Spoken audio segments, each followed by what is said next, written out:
application, and even though Tom couldn't be here in person today, he still wanted to have the opportunity to address the room, and we're so thrilled to have him. So thank you so much, Tom, and we welcome you to get started.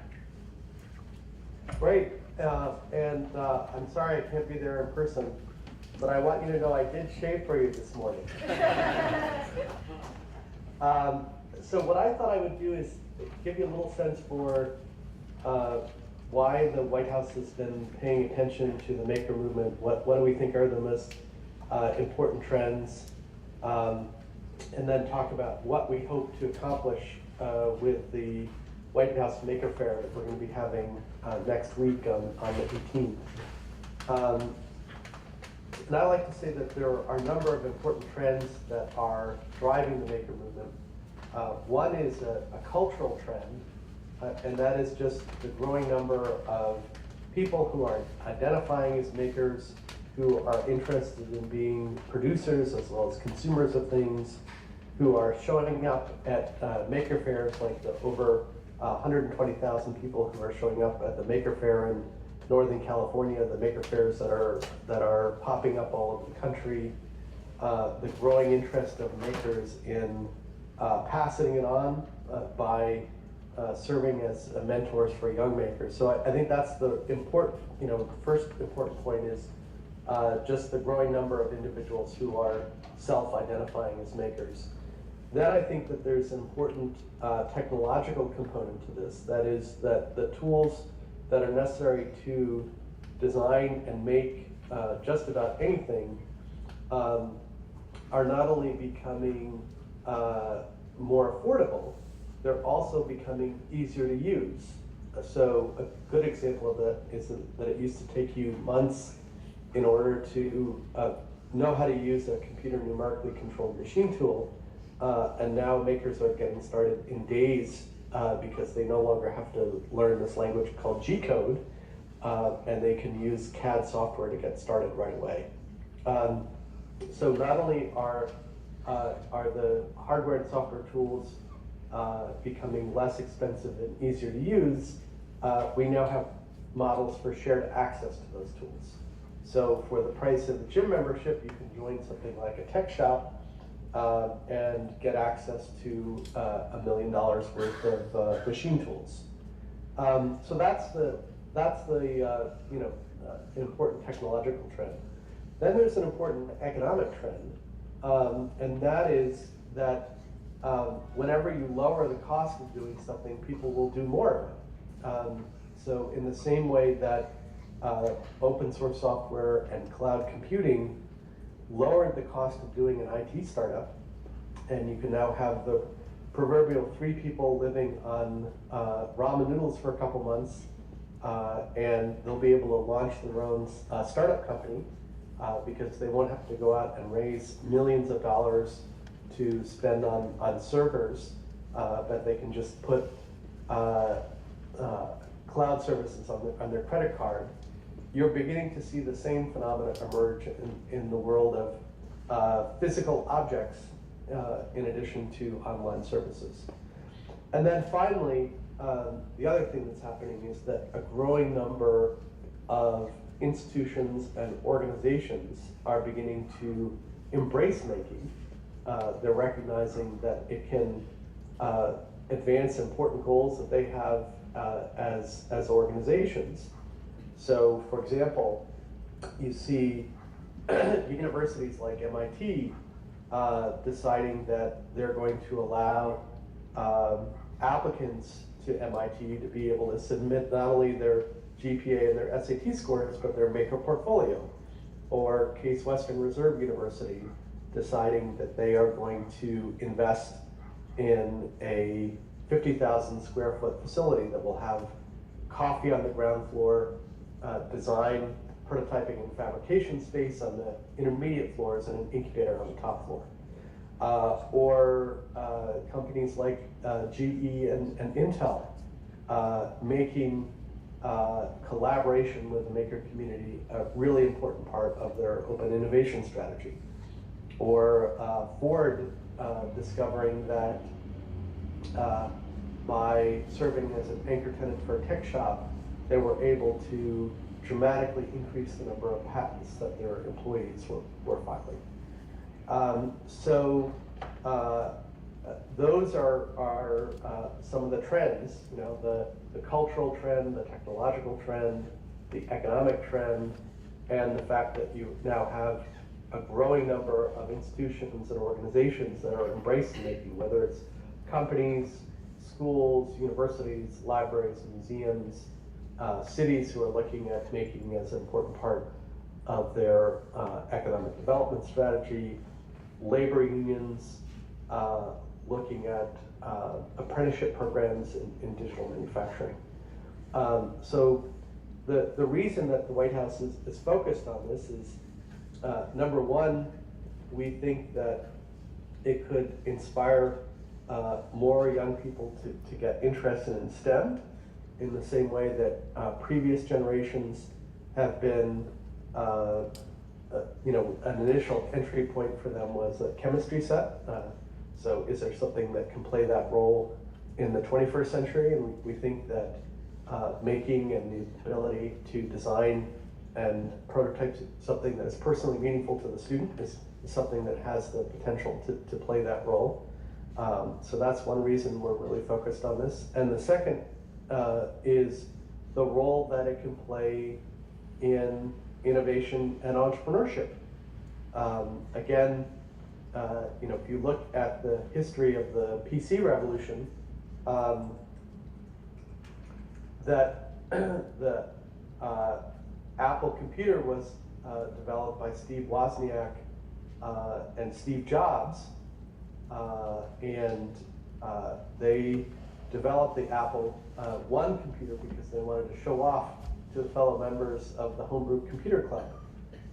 So we might not have had something like the Apple computer in the absence of these hobbyists who are getting together. And we're beginning to see the same phenomenon with respect to the maker community. People may start off doing something as a hobby, but they may decide, hey, this is something that I could actually make a living doing. And again, economics 101, if you lower the cost of doing something, if you make it easier to design and prototype things, then people will be able to come up with more new ideas, and the barriers to innovation and entrepreneurship in the manufacturing world will be reduced in the same way that cloud computing and open source software has reduced the barriers to innovation in IT and online services. The Maker Fair that the White House will be having on June 18th, we hope to, first of all, increase the visibility of the maker movement, and in the same way that the president has been doing with these science fairs. He said, if you win the NCAA or the Super Bowl, you get to come to the White House. The same thing should be true if you win the Intel Science and Engineering Fair, or a FIRST robotics competition, or any number of other competitions.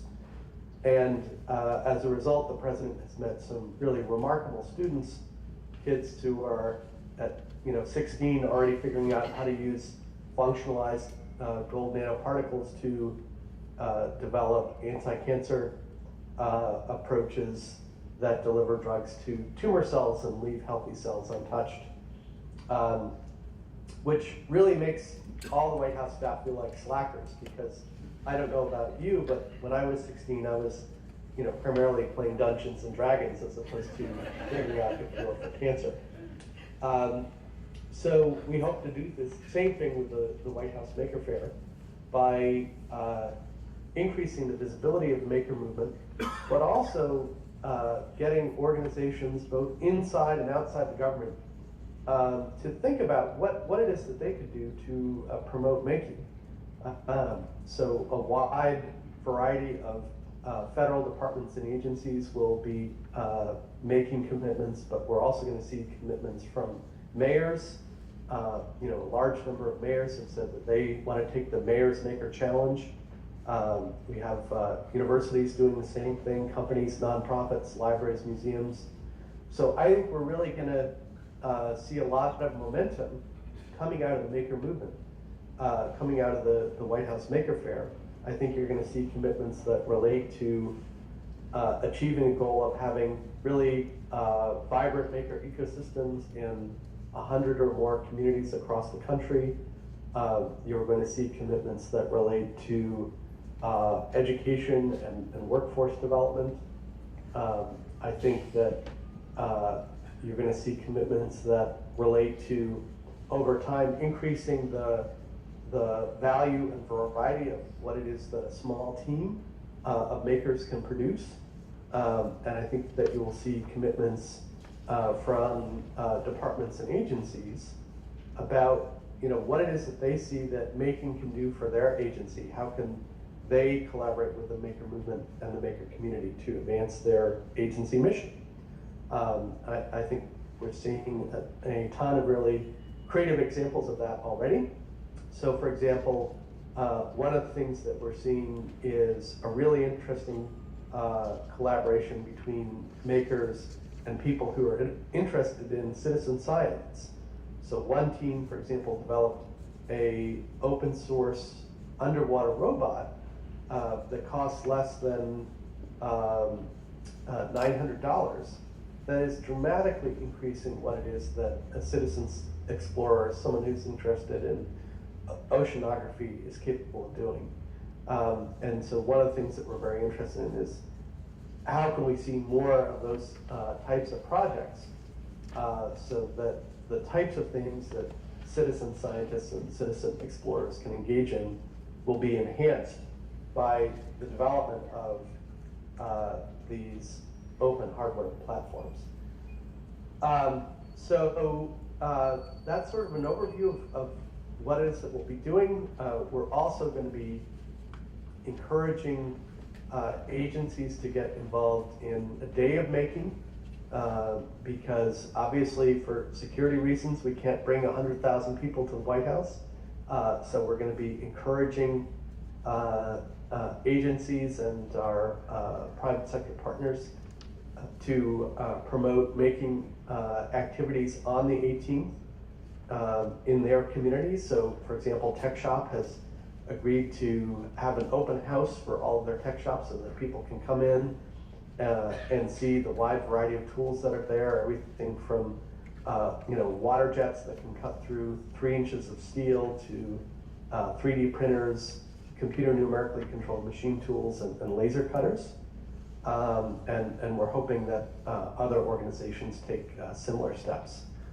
So with that as an overview, I would be happy to answer any questions that you have or get some advice from you about things that you think federal departments and agencies could do that would have the biggest impact on promoting making and in the area of education, dramatically expanding the number of students that have the opportunity to design and make something that is personally meaningful to them.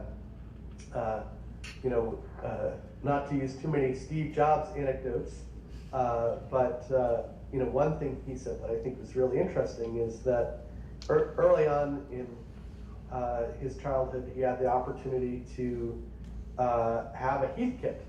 And he said that that gave him an incredible sense of agency because the complex objects that he saw in his environment, he knew were no longer these magical things that just kind of appeared, but he had the sense that that he could actually make them because he'd been involved in putting something together using a Heathkit. And I think that that is a really important disposition to be able to give to the next generation of scientists, engineers, entrepreneurs, and that's why I think this is so important for us to focus on, both from the point of view of education and workforce, but also the role that it can play in encouraging and promoting innovation and entrepreneurship. So thanks for the opportunity to talk, and looking forward to getting any questions that you have or suggestions from the audience as well. Great, so let's take some questions from the back.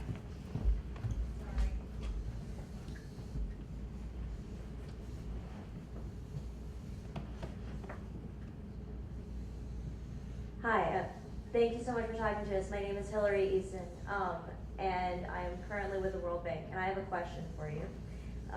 So you mentioned that a lot of companies, of course, are trying to integrate more closely with the maker community, and you've talked a lot about how the White House is really trying to prioritize this community and this issue as something that can really contribute, to our development overall. I'm sorry, I'm not being very clear, which I think is great. But I think a lot of the reason we're here today is because the maker community itself is not necessarily that inclusive thus far.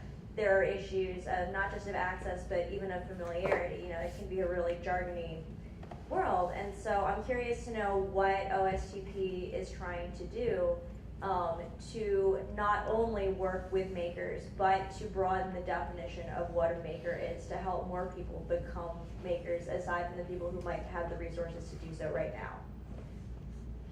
Yeah, I think that's an excellent point, and I think that there are real issues associated with equity inclusion that we need to address because there's a danger that not everyone who wants to get involved will get involved. So a lot of our educational programs through the Department of Education, for example, are really target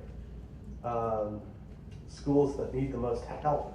And I think there are some real opportunities to try to embed making into some of those programs. An example is the 21st Century Community Learning Center program, which is $1 billion program.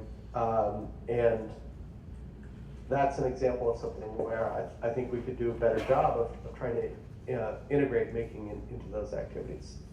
I know that this is also something that the National Science Foundation has thought a lot about, which is, how do we increase participation in STEM by girls and women and underrepresented minorities.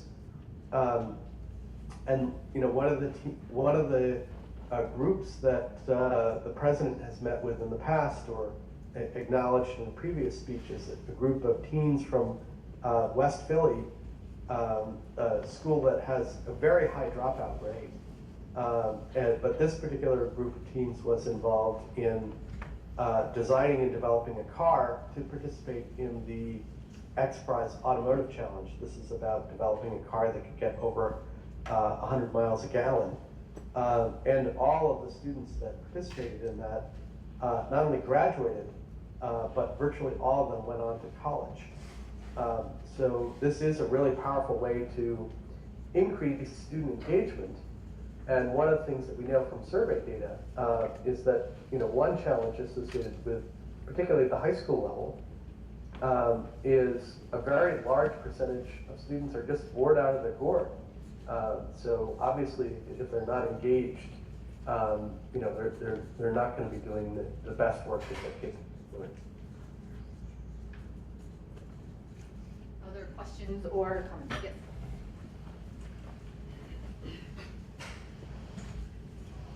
Hi, Stephen Carter from New Jersey Makerspace Association and Rutgers University. Thanks for joining us today. One of the questions we have is especially in grant areas for workforce development. The previous panel mentioned the lack of data, and we are currently working on a TAC grant right now with Goodwill and OIC, and our biggest dilemma is that most grants require you to show data on how your ideas work, and there just isn't any in this environment. What can we do to get past that? Yeah, it really depends on the program. So I think some of the programs that we have, like the Workforce Innovation Fund administered by the Department of Labor, and programs, Department of Education programs like I3 Invest in Innovation, have a staged model of funding. So that is that they provide small amounts of money for new ideas that may be worth trying and maybe don't have that evidence yet, but have a strong logic model, medium-sized grants for approaches that have some level of evidence, and then larger grants to scale up interventions that have been independently and rigorously evaluated and have a high benefit to cost ratio. So even in those programs that are focused on evidence, many of them have grants to allow for innovation and experimentation. Because obviously, if everything requires evidence, then it is very difficult to support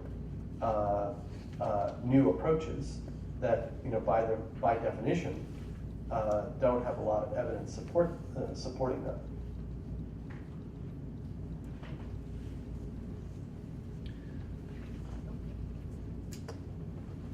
Thank you.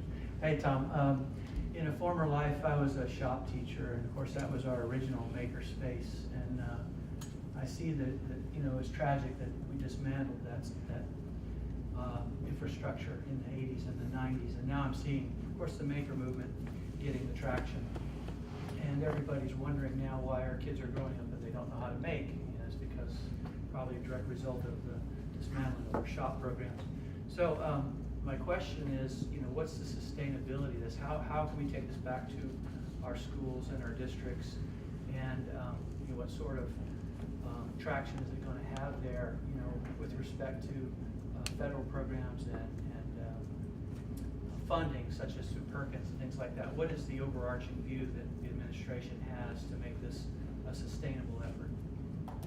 Yeah, that's a great question.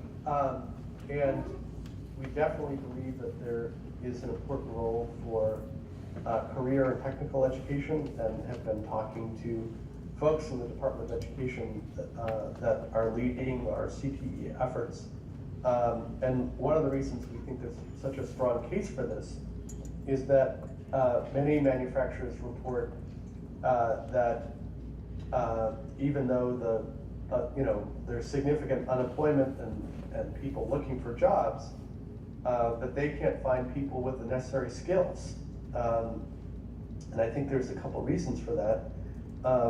One is that, as you noted, we have not been investing in things like shop, and I think that you can view aspects of the maker movement as sort of the 21st century equivalent of that. So we are interested in how we can use funding streams like Perkins and increase the awareness that state CTE directors have about the maker movement and the role that they can play in it, and helping to provide students with skills that will allow them to go out and get a great job in the manufacturing sector.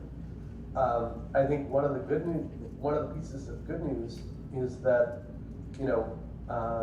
it's one can get started without a huge amount of money.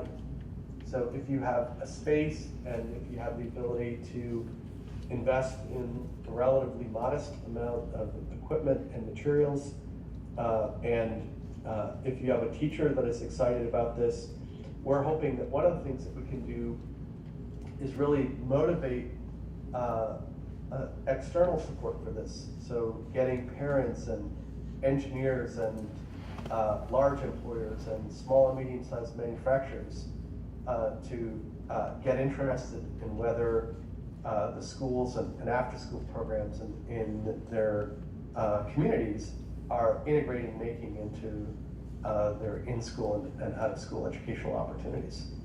But I'd be very interested in your thoughts about what it is that the Department of Education and the CTE community could do to embrace making.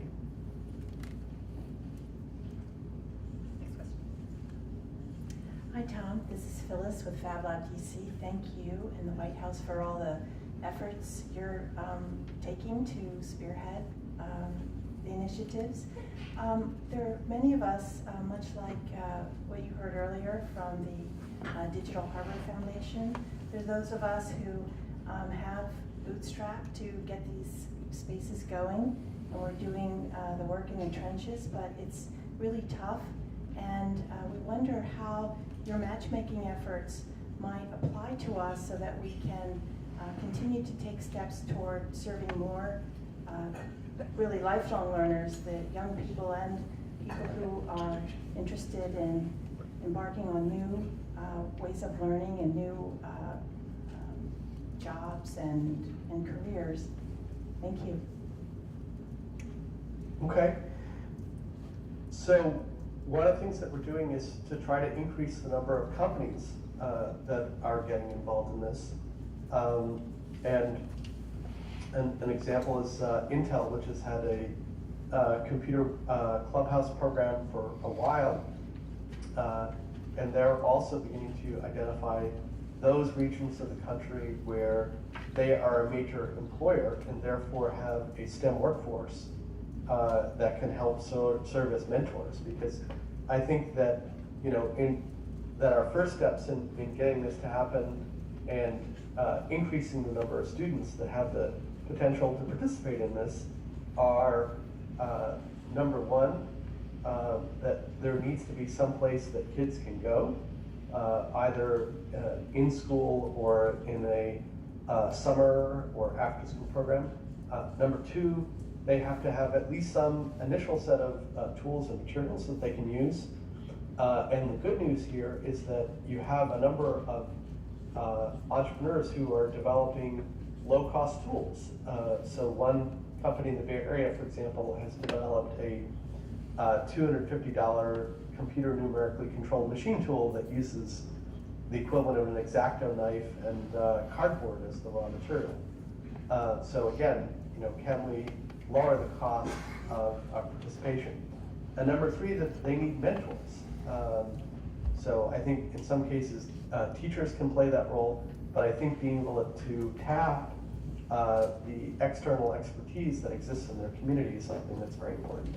And we've been talking to both companies and engineering professional societies and a broad range of other stakeholders to find out how they can get involved. Now, a lot of the programs that that the Department of Education funds are block or formula grant programs where the money goes to states and to local school districts. So I think another very important piece of this is will states and local school districts make this a priority and use some of the funding that they already receive, like as I said, the $1 billion 21st Century Community Learning Center, in creative ways to be able to support these activities, or the money that goes to support career and technical education. I know from the work that has been done at the National Science Foundation, NSF has already been supporting a number of grants in this area, and it will be doing an analysis of their current portfolio to see, you know, what they think are the most important gaps and what additional steps they can take to build on that. And if you're watching via webcast, please feel free to go ahead and write questions or comments to our Twitter feed, and we'll go ahead and ask them in the room as well. Does anyone have any other questions? Yes.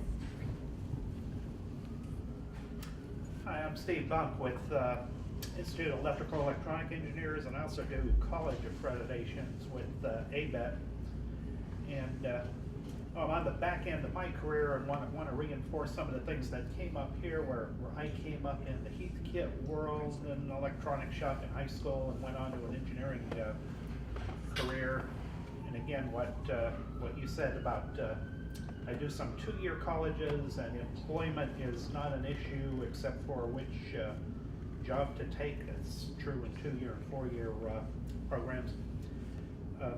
You just mentioned about the pool of experienced engineers and scientists we have, and one issue there is I've taught night school in college, given out hundreds of credits over the years, but with high school education, to bring that maker background, that's STEM enthusiasm into the classroom, that knowledge, we bring this up always in the IEEE with members, is you can't go into a classroom and teach high school with the blocks there.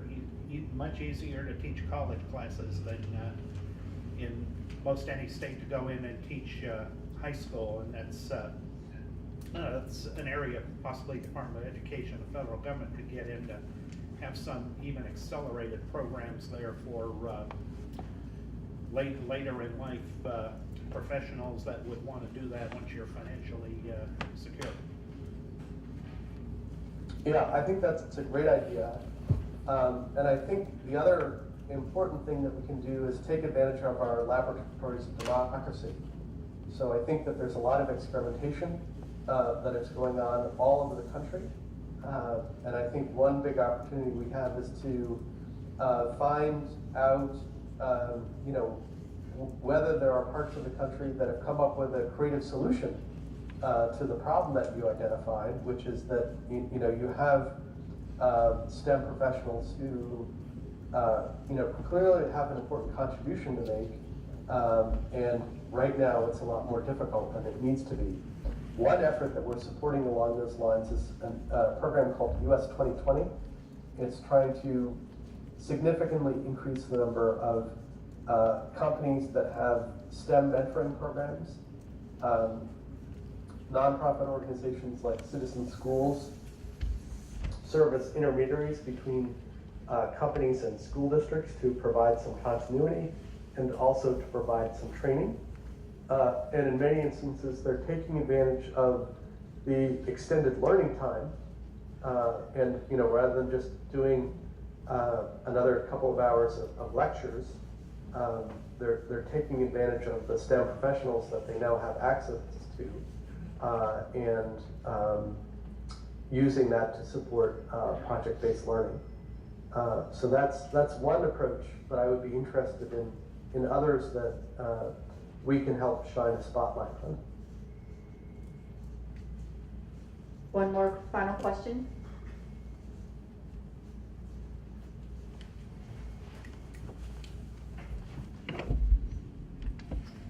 Hello, my name is Megan Hoffman. Thank you for coming today. I'm actually a student. I'm only 19 years old, and I've just started college last year. I spent a lot of time in maker spaces in high school, and one problem I did find was that there seemed to be an incentive in the high school system to avoid making spaces because of the risk and go into, if you had the ability, into higher education through advanced placement programs and international baccalaureate programs. And I'm wondering about how we can change the system to make it more incentivized for students to look at alternate routes to get to college or to start to learn in their own unique way that can help them benefit. Yeah, I think there are a couple of things. One is that we have been working with a coalition of engineering deans who are very supportive of the idea of having an AP engineering course, probably with a focus on engineering design. And so I think that is one potential model, because if you had an AP engineering course and there were, and schools said, all right, well, can I identify a engineering professional that could help teach that course? What are the other activities that students could do to prepare for an AP engineering design course? So I think that's one useful model to look at.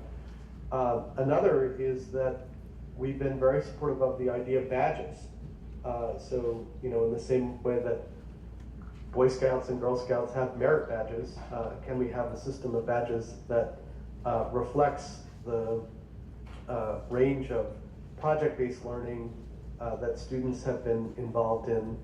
And I think portfolios is another interesting thing to look at. So particularly if engineering schools like MIT and hopefully many others decide that they're going to allow students to submit their portfolio as part of the application process, I think that's also going to provide students with an incentive to demonstrate what they've actually done and go beyond their GPA and their SAT scores. So thank you so much, Tom, for being with us today. Can everyone give Tom a round of applause? And I hope that you can capture some thoughts or specific recommendations of things that the federal government could do directly through the departments and agencies that are represented at the workshop. but that also, you know, another thing that we're doing is obviously challenging a variety of different stakeholders, whether it's the education community, colleges and universities, engineering professional societies, companies, libraries, museums, nonprofit organizations, mayors, you know, skilled volunteers. We think that this really is an opportunity for a all hands on deck effort. And to the extent that we can be more specific about, you know, promising practices that we think should be scaled up, or some really hard open problems where we really need to have more experimentation, that would be very useful to us, and I'm sure it'll be useful to you as well. So enjoy the rest of the conference, and thanks for your leadership and engagement on this important issue. And this is a great time just to remind everyone to go ahead, and if you do have recommendations, we have those sticky notes on the table, so keep filling them out, and we're going to collect those throughout the day and compile them for the White House. So thank you again, Tom. Yep.